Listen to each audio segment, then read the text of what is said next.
I saw their one sentence take back. I saw it.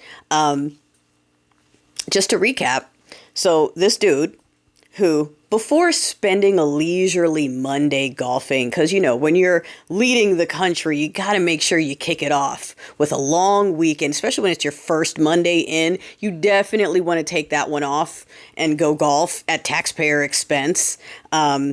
Instead of working. But before you do that, you tell everyone you're freezing all federal aid by 5 o'clock that evening, and then you go golfing on their dime, okay? And let them freak out and melt down so that they don't pay attention to the intel reports that are coming out because they weren't sure what was going to be in it. So they wanted to make sure we weren't looking at that. And other things that they're doing and putting into place and stuff that's going on, okay? All right? And just for the cruelty of it, right? Just so they can hear the cries of the people, because a lady bishop had the audacity to ask them for mercy during a sermon. And so now they are punishing the people, mostly their own people, just because. How dare you? You asked for mercy. So, very, very Jeebus-like. And I want to say that while I don't believe it's entirely because of the people uproar, I do believe it was a little bit of a test to see where they can push. I think they wanted the distraction. I think a couple of things about it, but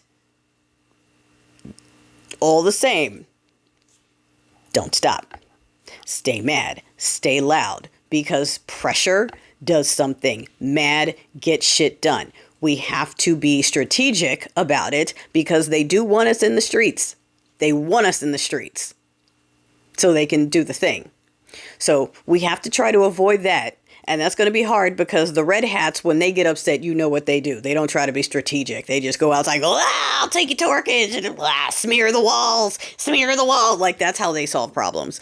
So we got to be careful with them. The fencing is still up for them while we're over here trying to strategize and apply pressure in ways that have impacts. So continue being loud. Continue letting your representatives know that they are fired unless we start seeing something, okay?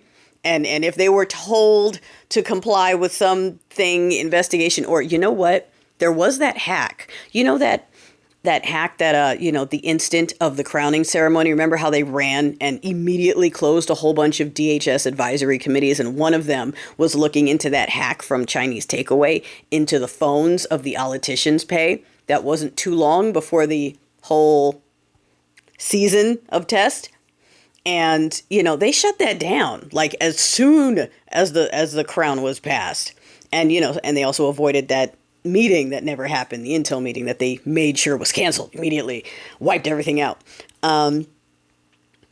Yeah, kind of interesting, right? So, I mean, it's interesting, mate. They shut down that investigation along with, all the other ones. And it just makes you wonder if, because they're in cahoots, the Ruski and the takeaway and all that, that maybe they are holding some of these folks kind of hostage with some information.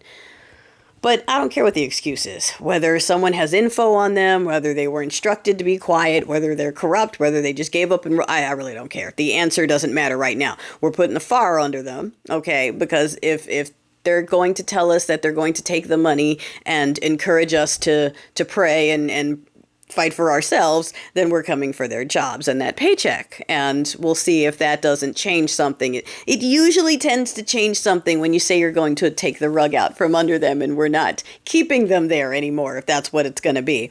And in the meantime, we continue to be loud and keep putting the pressure on, because the ants do outnumber the grasshoppers, and they need compliance. That's why they want you burnt out and depressed and stressed. That's why they tormented millions of people for a whole day yesterday, just to rattle them and make them tired inside. So don't get tired, don't get worried, don't get depressed, get mad, stay loud, keep applying pressure, and know that the world is hearing us, okay, and they're behind us. So we need to lean on that and take lessons from our international brothers and sisters. Vive la France, okay?